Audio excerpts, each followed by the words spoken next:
எனக்கென ஏற்கனவே பிறந்த வலிவலோ இதயத்தை கயிறு கட்டி இழுத்த வலிவலோ. என் பேரன் பேத்திங்களோட இப்படி எல்லாரும் ஒன்றா சேர்ந்து பேசி உட்காந்து சாப்பிட்டு எவ்வளோ நாள் ஆச்சு. எல்லாரும் நல்லா இருக்கீங்களாடா? சாயந்தரம் இருந்து ஒவ்வொருத்தராக வரீங்க, எல்லாரையும் சேர்ந்து பார்க்க முடியலையேன்னு நினச்சேன். பரவாயில்ல, எல்லாரும் சேர்ந்து ஒரு குட்டி கூட்டம் போட்டுட்டீங்க. ஆமா பேராண்டிங்களா, என்ன ஒரே ஜாலியா இருக்கீங்க போல. ஆனா தாத்தா, நீங்க வயசு மட்டும்தான் தாத்தா ஆயிருக்கு, ஆனா கொஞ்சம் கூட மாறல. எப்பவும் எங்க தாத்தா ஒரே மாதிரி தான் இருக்காரு. அட ஆமாடா பேராண்டி, வயசாச்சுன்னா அதுக்காக எல்லாம் மாத்திக்கணுமா என்ன? நான் எப்பவும் ஒரே மாதிரி தானே இருப்பேன். பேராண்டி, என் பேத்தியை பார்க்கணுன்னு ஆசையாக இருக்குடா தம்பி. என்னை கூட்டிகிட்டு போறியா? கல்யாணத்துக்கு முன்னாடி என் பேத்தியை பார்க்கணும்ல. அவ்வளவுதானே பாட்டி, நாளைக்கே உங்களை கூட்டிட்டு போறேன். ஏண்டா காட்டி, நாளைக்கு ஆஃபீஸ் இல்லையா? அது ஒன்றும் இல்லம்மா, அது அனிதாவை நாளையில இருந்தே லீவ் எடுத்துக்க சொல்லிட்டேன். சரிதான்டா. அப்போ சரியா, நானும் தாத்தனும் வரோம். நாளைக்கே போயிட்டு வரலாமா? பேத்தியை பார்க்கணும் போல இருக்கியா? என் கருப்பு தங்கத்தை கல்யாணம் பண்ணிக்க போகிற புள்ள யாருன்னு எனக்கு பார்க்கணும்ல. அண்ணா அண்ணா, நானும் வரேண்ணா. நானும் அண்ணா, நாளைக்கு எனக்கு ஆஃப் டே தான். மத்தியானத்துக்கு மேலே போகலாண்ணா. அண்ணா ப்ளீஸ்ண்ணா. வாலு, காலேஜை கட்டடிக்காத. இல்லைண்ணா, உண்மையாகவே நாளைக்கு ஆஃப் டே தான். ப்ளீஸ்ண்ணா. சரி, போலாம். தம்பி, நாளைக்கு நாளைக்கு நல்லா எங்கேயாச்சும் வெளியே போகணுன்னா போயிட்டு வா. அதுக்கப்புறம் வீட்டை விட்டு உன்னை வெளியே அனுப்ப மாட்டோம் பார்த்துக்கோ. பந்தக்கால் நட்டுட்டோம்னா புள்ள வீட்டுக்குள்ளே தான் இருக்கணும். என்ன பாட்டி சொல்றீங்க? கல்யாணத்துக்கு அப்புறம் தான் பாட்டி லீவ் போட்டிருக்கேன். டே பேராண்டி, அது நம்ம கம்பெனிடா. என் பேரன் தான் எம்டி. உன் ஃப்ரெண்ட் இருக்கிறான்ல, அவன் பாத்துக்க போறான். நீயே போகணும்னு இல்ல. வந்த கால் நட்டா அதெல்லாம் ஐதீகம் இருக்கியா? வீட்டை விட்டு வெளியே போக கூடாது. அதனாலதான் சொல்றோம், சொன்னா கேளு. அத்தை, அப்போ 5 நாளைக்கு முன்னாடியே பந்தக்கால் நட்டுறலான்னு சொல்றீங்களா? ஆமாம் மருமகளே, அதுதான் நல்லா இருக்கும். பந்தக்கால் நட்டதுக்கு அப்புறம் வீடு ஃபுல்லாக ஆளுங்க எல்லாம் சின்ன சின்ன வேலையை பார்த்துக்கிட்டு எவ்வளோ கலகலன்னு இருக்கும் தெரியுமா? 5 நாளைக்கு முன்னாடியே வச்சிட்டோம்னா 3ஆவது நாள் அவனுக்கு நலங்கு வைப்பாங்க. அடுத்த நாள் மண்டபத்துக்கு கூட்டிகிட்டு போனால் கரெக்டாக இருக்கும். அதனால் அப்படியே பார்த்துக்கலாம். சரிங்க அத்தை, நீங்கள் சொல்லிட்டா அதே மாதிரி பண்ணிடலாம். என் மாமியார் பேச்சுக்கு மறு பேச்சு கிடையாதே. ஆமா மருமகளே, உன் மாமியார் பேச்சு கேட்டுரு. இல்லைன்னா அவ என்ன பண்ணுவான்னு அவளுக்கே தெரியாது. ஆனா சிவகாமி, வர வர செம ரூல்ஸ் போடுற போல. அப்படியே அந்த கிராமத்துல எப்படி இருக்குமோ அதே மாதிரி பண்ண வேண்டியது இல்ல சிவகாமி? ஆமாடா பேராண்டி, அப்படிலாம் பண்ணாதான் நல்லா இருக்கும். கிராமத்துக்கு வந்து எல்லாரையும் கூப்பிட்டுட்டு வந்திருக்காங்கல்ல, அவங்கெல்லாம் 2 நாளைக்கு முன்னாடியே வந்துருவாங்கடா. வீடு ஃபுல்லாக கலகலன்னு இருக்கும் பாரு. அங்கங்கே பாரு, இன்னும் நம்ம வந்து பலகாரம்லாம் செஞ்சு வைக்கணும். வீட்டுக்கு வரவங்க போகிறவங்களுக்குலாம் கொடுக்கணும்ல. 2 நாள் அந்த வேலையை பார்த்தாவே கரெக்டாக இருக்கும். அதனால் நாம் எல்லா வேலையும் சேர்ந்து செய்யலாம்டா பேராண்டி. நல்லா இருக்கும். எல்லாரும் லீவ் போட்டுட்டு வீட்டிலே இருங்க. இந்த விண்ணில் ஆனந்தம், இந்த மண்ணில் ஆனந்தம், அடிபூமி பந்தை முட்டி வந்த புல்லில் ஆனந்தம், வயலின் சுத்தம் ஆனந்தம், மழையின் சத்தம் ஆனந்தம், அடமழையில் கூட சாயம் போகா வானவில் ஆனந்தம், வாழ்வில் நூறானந்தம், வாழ்வே பேரானந்தம், பெண்ணே நரை எழுதும் சுயசரிதம், அதில் அன்பே ஆனந்தம், ஆனந்த பச்சை கிளிகள். சாந்தி, உள்ள ஏதாச்சும் வேலையா இருக்காங்களா என்னவோமா? சொல்லாம கொல்லாம வந்துட்டோம் நாம வேற. ஏங்க, அதுக்காக என்ன பண்ண முடியும்? நேரில் வந்து கூப்பிடாம இருந்தால் நல்லாவா இருக்கும்? சூர்யா நம்ம வீட்டு பிள்ளை, நம்ம வீட்டில் ஒரு ஃபங்க்ஷன், அதுவும் அவனோட க்ளோஸ் ஃப்ரெண்டுக்கு ஒன்று நடக்குதுங்கிறப்ப அவனை நேரில் கூப்பிட்டாதாங்க மரியாதை. அவங்க வேண்டான்னு சொன்னாலும் நம்மளோட கடமையை நம்ம பண்ணி தானே ஆகணும். அடடே, வாங்க வாங்க, என்ன அதிசயம், எல்லாம் குடும்பத்தோடு வந்திருக்கீங்க. ஒரு வார்த்தை கூட சொல்லாமல் வந்திருக்கீங்களே. வாங்க வாங்க, வந்து உட்காருங்க. அதெல்லாம் இருக்கட்டும் சாந்தி, நம்ம வீட்டுக்குள்ளே எதுக்கு ஃபார்மாலிட்டிஸ்லாம்? ஆமாம், ஏதோ வேலையாக இருந்தீங்களோ? டிஸ்டர்ப் பண்ணிட்டனோ? என்ன வேலை என்னன்னா, சூர்யா தான் அனிதாவை தங்கச்சியாக ஏற்றுக்கிட்டான் இல்லைங்களா? அதனால் நம்ம வீட்டு சார்பாக கொஞ்சம் செய்யணும்னு ஆசைப்பட்டான். அதெல்லாம் நேற்று தான் போய் வாங்கிட்டு வந்தோம். அதெல்லாம் கரெக்டாக இருக்கா இல்லை வேறு ஏதாச்சும் வாங்கணுமான்னு எல்லாம் எடுத்து பார்த்துட்டு இருந்தேன். அதனால தாங்க உள்ள வேலையாக இருந்தேன். உட்காருங்க, ஏன் எல்லாம் நின்றுட்டே இருக்கீங்க? அப்படிங்களா? சரி சரிங்க. உங்ககிட்ட ஒரு முக்கியமான விஷயத்தை பற்றி பேசிட்டு போகலான்னு தான் குடும்பத்தோடு வந்திருக்கோம். ஆமாம்மா தங்கச்சி, நீங்க தான் எங்களுக்கு முக்கியமான உறவு. உங்களை முதல்ல கல்யாணத்துக்கு கூப்பிடாம விட்டுருவோமா? அது இல்லாம எல்லா ஃபங்க்ஷனுக்கும் நீங்க கூடவே இருக்கணும்னு ரொம்ப ஆசைப்படுறோம். அதனாலதான் குடும்பத்தோட வந்து கூப்பிட்டுட்டு போலான்னு வந்திருக்கோம். என்னன்னா இப்படி சொல்லிட்டீங்க? நம்ம கார்த்திக்கு கல்யாணம் நாங்க எல்லாம நடந்துடுமா சொல்லுங்க? அது இல்லாம பத்திரிக்கை கொடுக்கறப்பதான் மொத்த குடும்பமும் வந்து கூப்பிட்டுட்டு போனீங்க. இப்போ என்ன திரும்பவும்? ஆமா, அப்புறம் பத்திரிக்கை கொடுக்குறப்ப குடும்பத்தோட வந்து கொடுத்தா தானே மரியாதை. அது மட்டும் இல்ல, இப்போ எதுக்காக வந்திருக்கோனா, இன்னையிலேருந்து எல்லா ஃபங்க்ஷனும் ஸ்டார்ட் ஆகுது. ஞாபகம் இருக்குல்ல உங்களுக்கு? நாளைக்கு பந்தக்கால் நடுறோம், அதுக்கப்புறம் நலங்கு வைக்கிறது, ரிசப்ஷனு, கல்யாணம், லைனாக வேலை இருந்துக்கிட்டே இருக்கும். அதான் நீங்கள் ஒரு வாரம் வந்து நம்ம வீட்டில் தான் தங்கணும், சரிங்களா? அதான் கூப்பிட்டுட்டு போகலான்னு வந்தோம். நாங்கள் வந்து கூப்பிடுறது தானே முறை, எங்களுக்கு தெரியாது. சூர்யா வந்த உடனே எல்லாரும் சேர்ந்து நம்ம வீட்டுக்கு இன்னைக்கே வந்துடுறீங்க. அட என்னங்க நீங்க கூப்பிடலனாலும் சூர்யா காலையில சொல்லிட்டு போயிட்டான், ஒரு வாரம் நம்ம அங்கதாம்மா இருக்கணும், எல்லாம் பேக் பண்ணி வைங்கன்னு. நாங்கெல்லாம் ட்ரெஸ் எல்லாம் பேக் பண்ணி ரெடியா இருக்கு. நீங்க கூப்பிட்டாலும் கூப்பிடலனாலும் சாயந்தரம் வந்து அங்கதான் இருந்துட்டு போனாங்க. அடடே ரொம்ப சந்தோஷம் தங்கச்சிமா. என்னடா ஏதாச்சும் நினைச்சுப்பீங்களோ நினைச்சிட்டே வந்தோம். என்னன்னா நீங்க வார்த்தைக்கு தான் நான் அப்ப தங்கச்சின்னு கூப்பிடுறீங்க, அப்படிதானே? அட அதெல்லாம் ஒன்றும் இல்லைம்மா, உண்மையா மனசாரதான் உன்னை தங்கச்சின்னு கூப்பிடுறோம். அப்படிங்கிறப்ப சரிம்மா, உங்க வீட்டுக்காரரு. அட நீங்க வேறண்ணா, அவர் எங்க இருக்காரு? மனுஷன் வேலை வேலைன்னு வெளியிலே தான் போயிட்டு இருக்காரு. நேற்று ஒரு நாள் அதிசயமா நம்ம வீட்டிலே இருந்தாரு. அப்பவே நினைச்சேன், என்னடா இன்னைக்கு எங்கேயும் வெளியே போகாம இருக்காருன்னு. பார்த்தா இன்னைக்கு காலையிலே கிளம்பி பெங்களூர் போறேன், ஒரு முக்கியமான வேலை விஷயமா நான் தான் போய் பார்க்கணும், வரத்துக்கு 1 வாரம் இல்லைன்னா 2 வாரம் ஆகும், எங்களுக்கெல்லாம் வெயிட் பண்ணிட்டு இருக்காதீங்க அப்படின்னு சொல்லிட்டு போயிட்டாரு. அப்பவும் நான் சொல்றேன், கார்த்திக்கு கல்யாணம், இருங்கன்னு சொல்ல கேட்காம கிளம்பிட்டாருண்ணா. தப்பா நினைச்சுக்காதீங்கண்ணா, அவரை பத்தி தான் உங்களுக்கு தெரியும்ல. அட என்ன தங்கச்சிமா, கல்யாணத்துக்கு கூட வந்து தலையை காட்ட முடியலன்னா என்ன சொல்றது அவரை? ஆமாண்ணா, நானும் அப்படிதான் சொல்லிட்டு இருக்கேன். எங்கண்ணா கேட்குறாரு. சரி விடுங்க, அவருக்கு ஏதாச்சும் வேலையா இருந்திருக்கலாம். அட நீங்க வேற சுமதி, என்ன வேலை? குடும்பம் பிள்ளைங்களுக்கு சேர்த்த வேண்டியதெல்லாம் 2 தலைமுறை 3 தலைமுறைக்கு சேர்த்து வச்சிருக்காரு. போதாதா என்ன? இருக்கிறது ஒத்த புள்ள, அந்த புள்ளைக்கு எல்லாம் சேர்த்து வச்சு அவன் என்னன்னா, எங்களுக்கு அப்பா சொத்து எதுவும் வேண்டாம், நானா உழைக்கிறது மட்டும்தான் எனக்கு உடம்புல ஒட்டுன்னு அவன் தனியாக வேலை பார்த்துட்டு இருக்கான். இதெல்லாம் அவர் சொன்னா எங்க புரிஞ்சுக்கிறாரு? சொத்து பணம் காசு இது மட்டும்தான் அவருக்கு முக்கியமா இருக்கே தவிர ஒரு சின்ன உறவை கூட அவர் சம்பாதிக்கல. என்னவோ மனுஷன் இப்படியே காலத்தை ஓட்டிட்டாரு. சரி விடுங்க, எதுக்காக இப்போ அண்ணாவை பத்தி பேசிட்டு. அதுவும் கரெக்டு தான். நீங்க எல்லாம் என்ன சாப்பிட்றீங்க? என்ன கொண்டு வரட்டும்? ஷோ சாந்தி, தப்பாக நினச்சிக்காதீங்க. வீட்டில் அவ்வளோ வேலை இருக்குது. எப்படியும் கூட நிறைய பூவை கொண்டு வந்து கொட்ட சொல்லியிருக்கோம். அதனால் பூ கட்டுற வேலை இருக்குது. அப்புறம் ஸ்வீட்டுக்காரெல்லாம் கொஞ்சம் செஞ்சு வச்சுருக்கோம். அந்த மாதிரி வீட்டில் சின்ன சின்ன வேலை நிறைய இருக்குது. நாங்கள் போனால் தான் கொஞ்சம் செய்ய முடியும். தப்பாக நினச்சிக்காதீங்க. உங்களை வந்து நேரில் கூப்பிட்டுட்டு போகணுன்னு ரொம்ப ஆசையாக இருந்ததா, அதனால தான் நேர்லேயே வந்து சொல்லிட்டு போகலான்னு வந்தோம். மறக்காமல் நைட்டெல்லாம் வீட்டுக்கு வந்துடுங்க. நாளைக்கு நீங்கள் முன்னாடி நின்று எல்லாம் பண்ணணும், சரிங்களா? இதெல்லாம் நீங்க சொல்லணுமா என்ன? நான் இல்லாம கார்த்திக் கல்யாணம் எப்படி நடக்கும்? அதுவும் அவனுக்கு அவன் ஃப்ரெண்ட் இல்லாம கையே உடைஞ்ச மாதிரி தான் இருக்கும். அதனால கண்டிப்பா நாங்க வந்துடுறோம், நீங்க எதுவும் கவலைப்படாதீங்க. சரிங்க.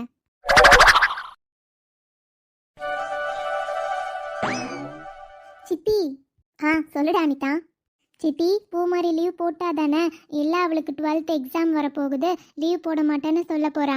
சித்தி எனக்கு தெரியாது, அவள் கண்டிப்பாக கல்யாணத்துக்கு கூடவே இருக்கணும். ப்ளீஸ் சித்தி, அவளை ஒரு நாள் மட்டும் லீவ் போட சொல்லுங்க. அட அனிதா, நான் சொல்லாமல் இருப்பேனா? அவளை திட்டி லீவ் போட வச்சிருக்கேன்டா. அவள் கண்டிப்பாக லீவ் போட்டுட்டான், சரியா? அதுக்கு முன்னாடி நாள் நைட் இருந்தே கூட தான் இருப்பான், கவலைப்படாத. சரிங்க சித்தி. என்னாச்சு வைஷு, ஏன் ஒரு மாதிரி உருன்னு உட்காந்துருக்கேன்? அம்மா, இவ பண்றது கொஞ்சம் கூட சரியில்லை. இன்னைக்கு தான் மாமா லீவ் எடுத்துக்க சொல்லிட்டாருல, ஃபேஷியல் பண்ணிட்டு வரலாம் வாடின்னு சொன்னா வரவே மாட்டேன்றாமா. கேட்டா அதெல்லாம் ஒன்றும் வேண்டாம், அதான் உன் ஃப்ரெண்டை புக் பண்ணியிருக்கல, மேக்கப் மட்டும் போட்டுக்கலாம் போதும்னு சொல்றா. அம்மா, ஃபேஷியல் பண்ணா இன்னும் கொஞ்சம் ஃபேஸ் க்ளோவா இருக்குமா, சொன்னவே கேட்கவே மாட்டேன்றாமா. நானும் எத்தனை முறை சொல்லி பார்த்துட்டேன், நீங்களாச்சும் ஒரு வார்த்தை சொல்லுங்கம்மா. அனிதா, ஏன்டா இப்படி பண்ற? அவ தான் ஏதோ மூஞ்சிலாம் நல்லா பளபளன்னு இருக்குன்னு சொல்றாள்ல, போயிட்டு வரலாம்லடா, ஒரே ஒரு நாள் தானே, போயிட்டு வா. மா, எனக்கு என்னமோ அதிலெல்லாம் இன்ட்ரெஸ்ட் இல்லைம்மா, அதெல்லாம் ஒன்றும் வேண்டாம் விடுங்க, அதான் மேக்கப் போடுறோம்ல, சரியா போயிடும். பாருங்கம்மா, இப்படியே தான் சொல்லிட்டு இருக்கா. இவகிட்ட பேசி பேசி எனக்கு தொண்டை வலி வந்தது தான் மிச்சம். சரி விடு வைஷு, அவளுக்கு தான் பிடிக்கலன்னு சொல்கிறாள்ல, எதுக்கு அவளை வந்து இந்த மாதிரி கட்டாயப்படுத்திட்டு இருக்கேன்? சரி விடு, உனக்கு பியூட்டி பார்லர் போக தானே பிடிக்கல, நான் சொல்கிற மாதிரி செய், சரியா? தயிர் எடுத்துக்கோ, தயிரில் கொஞ்சோண்டு கடல மாவும் கொஞ்சோண்டு பச்சை பயிறு மாவும் போட்டு நல்லா மூஞ்சி வந்து ஸ்க்ரப் பண்ணுற மாதிரி பண்ணி ஊற விட்டு அப்புறமா குளி, சரியா?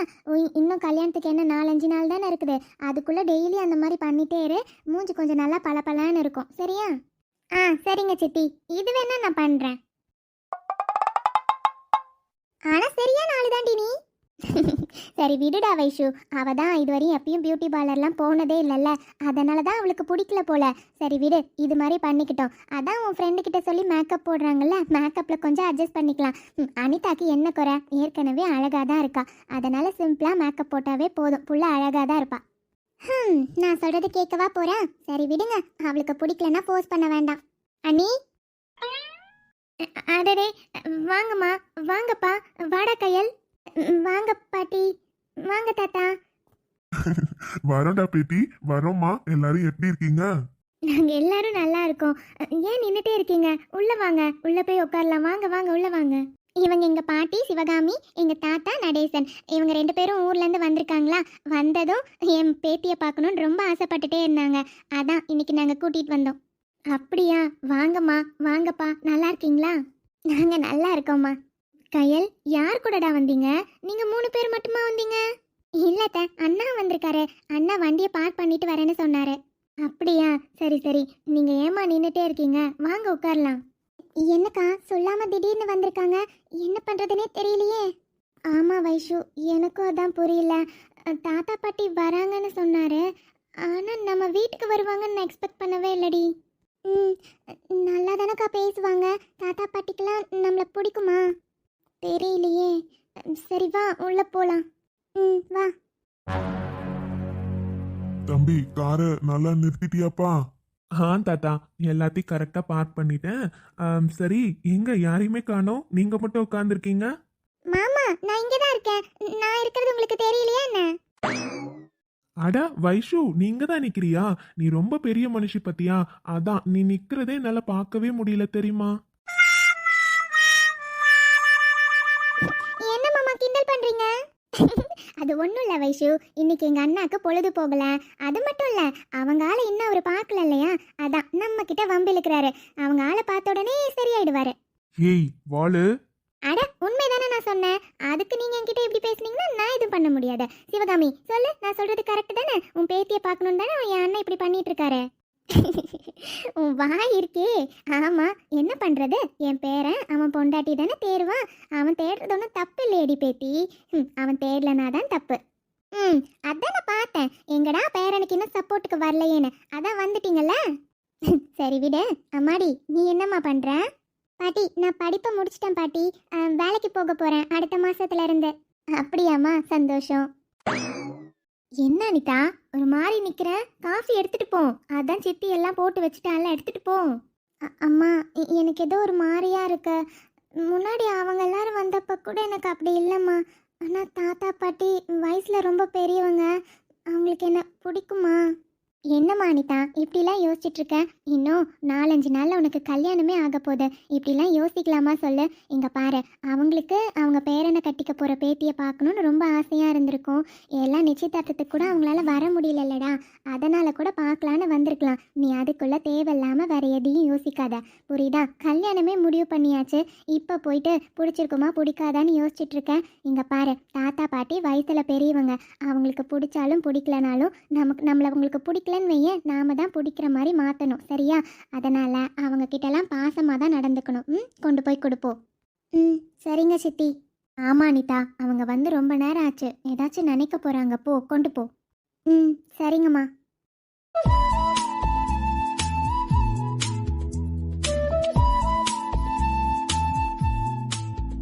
பாட்டி, தாத்தா. அடடே, வந்துட்டியாடா பேத்தி? என்ன கொண்டு வந்திருக்க? காஃபி தாத்தா, எடுத்துக்கோங்க. காஃபி எடுத்துக்கிறதெல்லாம் இருக்கட்டும். உன் புருஷன்காரன் வந்திருக்கான். வான்னு அவனை கூப்பிடவே இல்லை. கூப்பிடுடா, வாய் திறந்து. வாங்க சார். என்ன பேத்தி, புருஷன்காரனை சாருன்னு கூப்பிட்டுக்கிட்டு இருக்க? அப்படிலாம் கூப்பிடக்கூடாதுமா. வாங்க போங்கன்னு கூப்பிடு. இல்ல உனக்கு எப்படி தோணுதோ அப்படி கூப்பிடு. அது ஒன்றும் இல்லை தாத்தா. அண்ணி அண்ணாவோட கம்பெனியில் தானே தாத்தா வேலை பார்க்குறாங்க. அவங்கள அப்படி கூப்பிட்டு கூப்பிட்டு பழகிருப்பாங்க. அதனால தான் அவங்களால மாற்றிக்க முடியல தாத்தா. மாற்றிப்பாங்க. இது நாள் வரையும் கூப்பிட்டதெல்லாம் சரிதான்டா பேத்தி. ஆனால் இப்போ நீ என் பேரனை கல்யாணம் பண்ணி நம்ம வீட்டுக்கு வந்ததுக்கப்புறம் எல்லார் முன்னாடியும் சாரு அப்படின்லாம் கூப்பிட்டா நல்லாவா இருக்கும் சொல்லு? உரிமையா மாமா அத்தா வாங்க போங்க அந்த மாதிரி கூப்பிட்டாதான் கேட்குற எல்லாருக்கும் மன நிறைவாக இருக்கும், சரியா? இனிமே சாருன்னு கூப்பிடாத. முடிஞ்ச வரையும் மாற்றிக்க முயற்சி பண்ணுமா? சரிங்க பாட்டி. வாங்க தம்பி, நல்லா இருக்கீங்களா? வீட்டில் எல்லாரும் நல்லா இருக்காங்களா? எல்லாரும் நல்லா இருக்காங்கம்மா. நீங்களாம் எப்படி இருக்கீங்க? நல்லா இருக்கோம்ப்பா. அப்பா அம்மா, நீங்கள் 2 பேரும் எப்போ ஊருக்கு வந்தீங்க? நாங்களாம்மா நேற்று தாம்மா ஊருக்கு வந்தோம். வந்த உடனே என் பேர பிள்ளைங்களெல்லாம் பார்த்ததுக்கு அப்புறம் தாம்மா நிம்மதியாக இருந்துச்சு. பிள்ளைங்கள பார்த்தே ரொம்ப நாள் ஆச்சு. அதனால தான் என் பேரன் நிச்சயதார்த்தத்துக்கு கூட என்னால் வர முடியலையா, அந்த மூட்டு வலி இருக்குது பார்த்துக்க. அதனால தாம்மா பஸ்லலாம் ஏறி வர முடியல. அதான் பிள்ளைங்க வந்த உடனே அவங்க கூட கார்லேயே வந்துட்டோமா. பேரன் கிட்ட கேட்டுகிட்டே இருந்தேன், பேத்தியை பார்க்கவே முடியல, கல்யாணத்துக்கு முன்னாடி கண்டிப்பாக பார்க்கணுண்டா தம்பின்னு சொல்லிகிட்டே இருந்தேன்னா, அதான் என் பேரன் இன்னைக்கு கூட்டிகிட்டு வந்தான் என் பேத்தியை பார்க்கறதுக்கு. சும்மா சொல்லக்கூடாதுடா பேத்தி, நீ ரொம்ப அழகா இருக்கடா.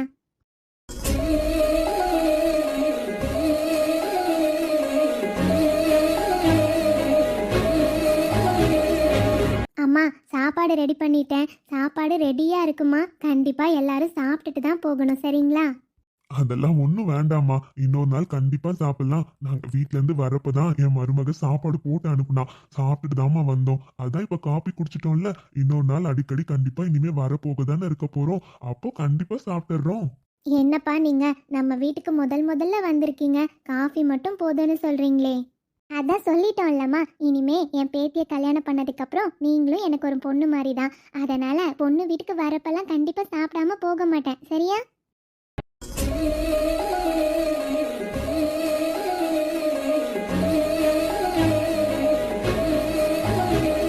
ஆமாடி பேத்தி, எங்கள் 2 பேருக்கும் ஒரே ஒரு ஆசை தான். எங்கள் பிள்ளைங்க பேர பிள்ளைங்க எல்லாரும் வாழ்க்கையில் சந்தோஷமாகவும் நிம்மதியாகவும் இருக்கணும். அது ஒரே ஒரு ஆசை தாம்மா. என் பிள்ளைங்களுக்கு 6 பிள்ளைங்க. ஆனால் 6 பேர பிள்ளைங்களும் அவ்வளோ அம்சமான குணம் உள்ளவங்க தெரியுமா. ரொம்ப ரொம்ப நல்ல பிள்ளைங்கம்மா. ஆனால் என் பேரன் ரொம்ப கஷ்டப்பட்டுட்டாம்மா, தேவையில்லாமல். அதெல்லாம் திருப்பி நான் பேச விரும்பலை, இருந்தாலும் சொல்கிறேன்டா. அவன் இப்போ தான் அவன் முகத்தில் நான் சிரிப்பே பார்க்குறேன் தெரியுமா. இதுக்கு முன்னாடி எப்போ வந்தாலும் சிரிக்கவே மாட்டான், அவன் பாட்டுக்கு அமைதியாக இருப்பான். ஆனால் நேற்று வந்ததுலேருந்து என் பேரன் சிரிக்கிறத என் கண்ணால் பார்க்குறப்ப எவ்வளோ சந்தோஷமாக இருக்குது தெரியுமாடா. அப்போவே எனக்கு தெரிஞ்சிருச்சு அவனுக்கும் உன்னை பிடிச்சிருக்கு. கண்டிப்பாக நீ என் பேரனை நல்லபடியாக மாற்றிடுவேன்னு எனக்கு நம்பிக்கை இருக்குது. அவனுக்கு அந்த அளவு பாசத்தை கொடுப்பனும் நம்பிக்கை இருக்குமா. உன்னை பற்றியும் எல்லாம் சொன்னாங்க, நீ எதுக்கும் கவலைப்படாதம்மா. உனக்கு அப்பா மாதிரி பார்த்துக்கிறதுக்கு 2 மாமனார் இருக்காங்க. கண்டிப்பாக நீ நம்ம வீட்டுக்கு வந்ததுக்கப்புறம் அப்பா இல்லைன்ற குறையவே உனக்கு தெரியாத அளவு பார்த்துப்பாங்க, சரியா? நீ என்னைக்கு இனிமே யாரும் இல்லைன்னு நினைக்காதடா. உங்களுக்கு இவ்வளோ பெரிய குடும்பம் இருக்கும். சரியாடா பேத்தி, நீ எப்பவும் சந்தோஷமாக இருக்கணும்டா. நீங்கள் கவலைப்படாதீங்க பாட்டி, உங்கள் ஆசையை கண்டிப்பாக நாங்கள் நிறைவேற்றுவோம். உங்களுக்கு என்ன, நாங்கள் சந்தோஷமாக இருக்கணும், உங்கள் பேரன் எப்பயும் சந்தோஷமாக சிரிச்சிட்டே இருக்கணும், அவ்வளோதானே பாட்டி. கண்டிப்பாக என்னால் அவருக்கு எந்த கஷ்டமும் வராது பாட்டி. நான் கண்டிப்பாக அவருக்கு எல்லா விஷயத்துலேயும் துணையாக இருக்கணும்னு தான் ஆசைப்பட்றேன். நீங்கள் கவலைப்படாதீங்க பாட்டி. அவர் மனசில் கஷ்டம் இருக்குதா, இல்லைன்னுலாம் சொல்ல மாட்டேன். அதை நினச்ச உடனே போகவும் போகாது தான். இருந்தாலும் என்னால் முடிஞ்ச வரைக்கும் அதை மாற்றத்துக்கு நான் ட்ரை பண்ணுறேன் பாட்டி. கண்டிப்பாக என்னால் உங்கள் பேரன் என்றைக்கும் கஷ்டப்பட மாட்டார் பாட்டி. நீ பேசுறது கேட்குறப்பே சந்தோஷமா இருக்குமா. இதை தவிர இந்த கிழவிக்கு என்னம்மா வேணும். என் பிள்ளைங்க எல்லாரும் சந்தோஷமா இருந்தா அதுவே எங்களுக்கு போதுமா. என்னன்னா அண்ணியை வச்ச கண்ணு வாங்காம பார்த்துட்டே இருக்கீங்க போலயே. காலையில இருந்து அண்ணியை பார்க்கலன்னு பார்த்துட்டே இருக்கீங்களா, என்ன மேட்ரு? கையல், நீ மட்டும் வீட்டுக்கு வா, உனக்கு இருக்கு. கொஞ்ச நேரம் அந்த வாய் சும்மாவே இருக்க மாட்டேங்குதுல்ல, வர வர ஓவரா பேசிட்டு இருக்க. சரிண்ணா, இதெல்லாம் சீரியஸாக எடுத்துக்கூடாது சரியா. தங்கச்சி இப்போ சும்மா ஜோக் பண்ணுறான்னு நினச்சிக்க வேண்டியது தானே. எதுக்காக இவ்வளோ சீரியஸாக எடுத்துக்கிறீங்க? சரியா பேராண்டி, கிளம்பலாம். என் பேத்தியை பார்த்த சந்தோஷத்தோட கிளம்பலாம், சரியா? சரிங்க பாட்டி, கிளம்பலாம். என்னடா பேராண்டி, ஏதோ முழிக்கிற போலையே. போய் பேத்திக்கிட்ட பேசுறதுன்னா பேசிட்டு வா. ஏன்னா நாளைக்கு பந்தக்கால் நட்டதுக்கப்புறம் பொண்ணும் மாப்பிள்ளையும் வீட்டிலேருந்து வெளியே அனுப்ப மாட்டாங்க, சரியா? போய் பேசிட்டு வா போ. திரும்பியும் கல்யாணத்தப்பதான் நேரில் பார்க்குற மாதிரி இருக்கும்டா தம்பி. அதெல்லாம் ஒன்றும் இல்லை பாட்டி, நம்ம கிளம்பலாம், டைம் ஆச்சு பாருங்க. அப்படியாப்பா, சரி கிளம்பலாம். நீ போய் காரெல்லாம் ஸ்டார்ட் பண்ணி வெயி, பின்னாடியே நாங்கள் வரோம்ப்பா. பேத்தியும் கூட்டிகிட்டு போ. பாட்டி அது அனிதா, போயிட்டு வாமா. சரிங்கம்மா.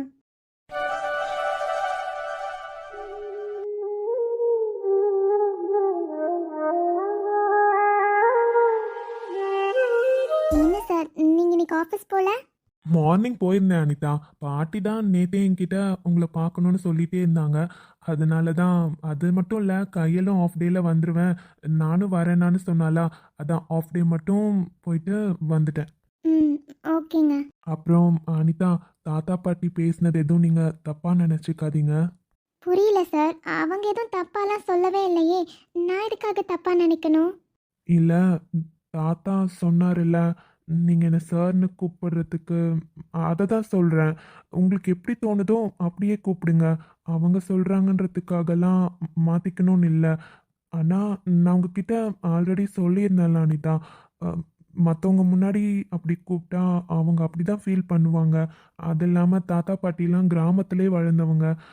அவங்க கிட்டலாம் அப்படி பேசுகிறப்போ அவங்களுக்கு வேற மாதிரி தான் தோணும். அதனால அவங்க இருக்கிறப்பயாச்சும் கொஞ்சம் வாங்க போங்க அந்த மாதிரி பேசுங்க, சரியா? சார், நான் சாரி. நீங்க நான் அப்படி பேசினது தப்பு தான். ஆனால் நானும் ட்ரை பண்ணுறேங்க மாற்றிக்கணும்னு. எனக்கு டக்குன்னு வர மாட்டேங்குது. போக போக சரியாயிடும். கண்டிப்பாக இனிமே யார் முன்னாடியும் உங்களை சார்னு கூப்பிடக்கூடாதுன்னு முடிவு பண்ணிட்டேன். பார்க்கலங்க. முடிஞ்ச வரையும் நான் ட்ரை பண்ணி சேஞ்ச் பண்ணிக்கிறேன்.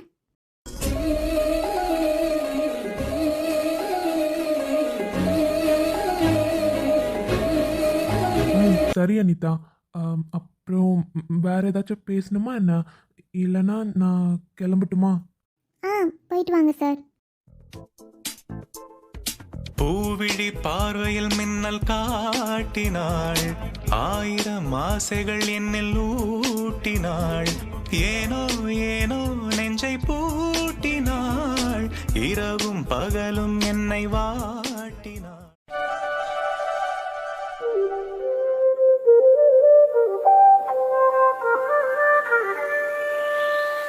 என்ன சார், எப்பவும் நீங்கள் கேபினில் டீ காஃபிலாம் குடிக்க மாட்டீங்க.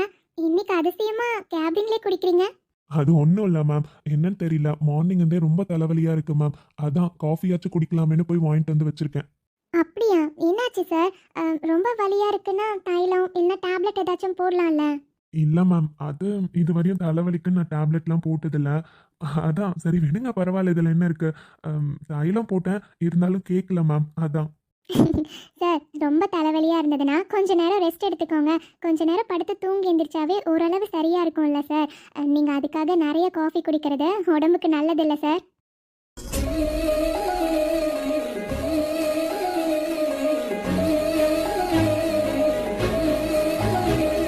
சார், நான் சொல்கிறது கரெக்டு தானே சார்? காலையிலேருந்து கண்டிப்பாக நிறைய காஃபி குடிச்சிருப்பீங்களே. எத்தனை குடிச்சிங்க? ஆமாம் மேம், ரொம்ப தலைவலியாக இருக்கனால சூடாக ஏதாச்சும் குடிச்சா நல்லா இருக்குன்னு அப்பப்போ கேன்டீன் போயிட்டு வந்துட்டு தான் மேம் இருக்கேன். எனக்கு தெரிஞ்சு இது 7th 8th நினைக்கிறேன் மேம். சார், என்ன சொல்றீங்க? இவ்ளோ காஃபி குடிக்கிறது உடம்புக்கு நல்லதில்லை சார். வயிறெல்லாம் புண்ணே ஆயிருக்கும். என்ன சார் நீங்க இவ்வளோலாம் குடிக்காதீங்க. தைலம் போட்டு கொஞ்ச நேரம் படுத்து தூங்குங்க சார். அதே உங்களுக்கு கம்ஃபர்டபுளாக இருக்கும். ஒரு 10 மினிட்ஸ் ஆச்சும் நல்லா டீப் ஸ்லீப் பண்ணிட்டு வந்தீங்கன்னாவே உங்களுக்கு நல்லா இருக்கும் சார். ஓகே மேம், அவ்வளோதான், வீட்டுக்கு கிளம்புறேன்ல மேம். வீட்டில் போய் நல்லா ரெஸ்ட் எடுத்துக்கிறேன். சரிங்க சார், உங்கள் இஷ்டம். சார், நான் உங்ககிட்ட ஒரு நோட் கேட்டிருந்தேனே, அதை இதுதான் மேம், எடுத்து வச்சிருக்கேன். எடுத்துட்டு போங்க. பட் ப்ளீஸ் மேம், எனக்கு எப்படி இருக்கோ அதே மாதிரி வேணும். பிகாஸ் நிறைய நோட்ஸ் இதில் தான் எடுத்து வச்சிருக்கேன். ஓகேவா? Don't worry sir. உங்கள் நோட்டை நான் எதுவும் பண்ணிட மாட்டேன். நீங்கள் எப்படி என்கிட்ட சேஃபாக கொடுக்குறீங்களோ அதே மாதிரி ரிட்டர்ன் கொடுத்துட்றேன். ஓகேங்களா? ஓகே மேம், இந்தாங்க. சாரி மேம், ஏதோ ஒரு ஞாபகத்தில். சாரி, இருங்க மேம், நான் எடுத்து தரேன். சார், பரவாயில்ல, இருங்க, நானே எடுத்துக்கிறேன். இல்லை மேம், இருங்க. ஆ, sorry sorry sorry ma'am. Sorry ma'am, அது தெரியாம. இல்லை சார், பரவாயில்ல. என்னோட மிஸ்டேக் தானே சார். நான் கரெக்டாக வாங்கியிருந்தா இந்த மாதிரி எதுவும் நடந்திருக்காது. Sorry sir. உங்களுக்கு எது? அதெல்லாம் ஒன்றும் இல்லை மேம். எனக்கென வந்த தேவதே சரி பாதி நீ அல்லவா, நடக்கையில் உந்தன் கூட வரும் நிழல் போலே நான் அல்லவா, கண்ணன் கொண்ட ராதையன ராமன் கொண்ட சீதையன மடி சேர்ந்த பூரணமே மனதில் வீச. அண்ணா, அது இந்த நோட் வாங்கலான்னு வந்தேண்ணா. அப்போ தெரியாம கீழே விழுந்து இடிச்சு. மற்றபடி ஒன்றும் இல்லைண்ணா. ஆதி, அது என்னன்னா, சரி ஓகே, உனக்கு கிளாஸ் இல்லையா? இல்லைண்ணா, ஃப்ரீ பீரியட் தான். சரி போ, வேற ஏதாச்சும் ஒர்க் இருந்தா பாரு போ. ம், சரிங்கண்ணா. ஆதி, அது ஒன்றும் இல்லடா மச்சான், சும்மா தான். ஆதி, என்னடா பயந்துட்டியா என்ன? டேய் சீரியஸா நீ ஏதோ தப்பா நினைக்கலல்ல? லூஸ்து, நான் என்னடா தப்பா நினைக்க போறேன்? நீ என் ஃப்ரெண்டுடா. அது இல்லாம அவ என் தங்கச்சி. ஸோ உங்க 2 பேரையும் நான் எப்படி தப்பா நினைப்பேன்? அது மட்டும் இல்ல, நடந்தா எனக்கு ரொம்ப ஹாப்பி தான்ப்பா. ம், என்ன நடந்தா? புரியலடா நீ என்ன சொல்றேன்னு. உன் மரமண்டைக்கு புரிஞ்சுட்டாதான்டா அதிசயம். புரியாம இருந்தா ஒரு அதிசயமுமே கிடையாது. நீலாம் இந்த ஸ்கூலோட பிரின்சிபல். வெளியே சொல்லாதடா, சிரிச்சிருவாங்க. என்னவோ நீ என்ன சொல்றியோ எனக்கு சுத்தமா புரியல. சரி சொல்லு, எதுக்கு வந்த? அதிசயமா இருக்கு. கரஸ்பாண்டன்ட் சார், பிரின்சிபல் சார் ரூம்க்கெல்லாம் வந்திருக்கீங்க. ஏய், என்ன புதுசா ஒன்றும் தெரியாத மாதிரி கேட்டுட்டு இருக்கேன்? நான் நேத்தே உன்கிட்ட சொன்னல, இன்னைக்கு ஈவினிங் நாம வெளியே போறோம், கண்டிப்பா நீ வந்தே ஆகணும்னு சொல்லியிருக்கேன். நீ என்னன்னா புதுசா கேட்டுட்டு இருக்க? வாடா போயிட்டு வரலாம். மச்சான் எதுக்குன்னு? ஏன் சார் கிட்ட எதுக்கு என்ன ரீசன்னு சொன்னா மட்டும்தான் வருவீங்களோ? டேய் கிளம்பி வாடா. அதுக்கு இல்லடா, சொன்னீன்னா கொஞ்சம் ப்ரிப்பேரா வருவேன்ல, அதுக்காக தான் கேக்குறேன். என்ன மறந்து போச்சா? இங்க பாருடா, இன்னும் 4 நாள் அண்ணாக்கு கல்யாணம். நீ வரணும்னு நான் சொல்லியிருக்கேன். அப்பயும் மகனே ஏதாச்சும் ரீசன் சொல்லி வராம இருந்தேன்னு வெயி, அவ்வளோதான். எங்க அண்ணா தான் உனக்கு ட்ரெஸ் எடுத்து கொடுக்க சொன்னாரு, அதனால தான் கூப்பிட்டுட்டு இருக்கேன். வா கிளம்பலாம். டேய் என்னடா சொல்ற? எனக்கா? என்ன சார் ரொம்ப ஃபீலிங்ஸா பேசுற மாதிரி இருக்கு? இங்க பாரு, நான் ஏற்கனவே சொன்னதுதான், என்னோட ஃபேமிலி உனக்கு ஃபேமிலி தானே. நீ தான் கேட்க மாட்டேன்ற. வீட்டுக்கு வாடா கொஞ்சம் ஜாலியா பேசலான்னு சொன்னா அதுக்கும் வர மாட்டேங்கிற. நீ பண்றது ரொம்ப ஓவர்டா. சரி வா. எனக்கு தெரியாது, அண்ணா சொன்னதை என்னால கேட்காம இருக்க முடியாது. ஒழுங்கா கிளம்பி வந்துரு. எனக்கு நிஜமாவே ரொம்ப சந்தோஷமா இருக்கு ஆதி. இதுவரையும் எனக்குன்னு யாரும் வந்து ஒரு மாதிரி ட்ரெஸ் எல்லாம் எடுத்து கொடுத்து ஒரு ஃபேமிலியோட ஃபங்க்ஷனுக்குலாம் இன்வைட் பண்ணதில்லடா. நீ எனக்கு ஃப்ரெண்டா இருக்கனால உன்னோட ஃபேமிலியை எனக்கும் ஃபேமிலின்னு சொல்ற பத்தியா ரொம்ப ஹாப்பிடா மச்சான். இப்போ என்ன, நான் வரணும் அவ்வளவுதானே? கண்டிப்பா வரேன்டா. அது வாங்க பிரின்சிபல் சார், கிளம்பலாம்.